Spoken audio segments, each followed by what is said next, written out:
నమస్తే, welcome to Vijayakranthi voice of Telangana.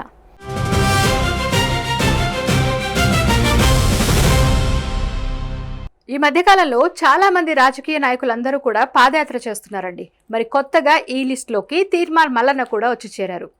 BC రాజ్యాధికారమే లక్ష్యంగా తెలంగాణ రాజ్యాధికార పార్టీ చీఫ్ తీర్మార్ మల్లన్న పాదయాత్రకు సిద్ధమైపోతున్నారు. పార్టీ ఆవిర్భవించిన సెప్టెంబర్ 17వ తేదీ నుంచే పాదయాత్ర ప్రారంభించబోతున్నట్లు మల్లన్న ప్రకటించారు.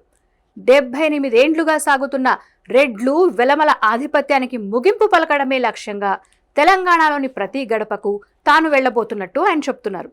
దీనికి ఆయన ఒక దీర్ఘకాలిక ప్రణాళికతో ఉన్నట్టు కనిపిస్తోంది. రాబోయే 866 రోజుల్లో తెలంగాణలో బీసీ రాజ్యాధికారాన్ని సాధించడమే లక్ష్యమని మల్లన్న వ్యూహాత్మకంగా చెప్పినట్టు కనిపిస్తోంది. ఈ లక్ష్యం కోసం కలిసి వచ్చే మేధావులు, నాయకులను కలుపుకొని పోరాటం చేసే దిశగా ఆయన అడుగులు వేస్తున్నారు. రాష్ట్రం నలుమూలలా ఉన్న కార్మికులు, కర్షకులు, మహిళలు అన్ని వర్గాల మద్దతు కూడగట్టేందుకు పాదయాత్రకు మించిన గొప్ప మార్గం లేదనే చెప్పొచ్చు.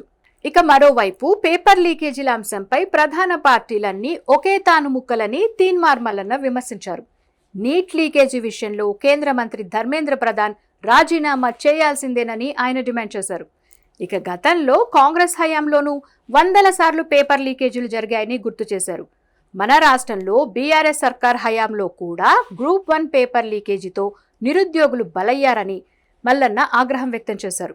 ఇప్పుడు రేవంత్ రెడ్డి కూడా నిరుద్యోగులకు న్యాయం చేయడంలో ఫెయిల్ అవుతున్నారని అన్నారు. మరి తీన్మార్ మల్లన్న ప్రస్తావించిన అంశాలపై మీ అభిప్రాయాలేంటో కామెంట్ రూపంలో తెలియజేయండి. వీడియో నచ్చితే లైక్, షేర్ చేయండి. ఇలాంటి మరిన్ని వివరాల కోసం మన విజయక్రాంతి ఛానల్ని సబ్స్క్రైబ్ చేసుకోండి.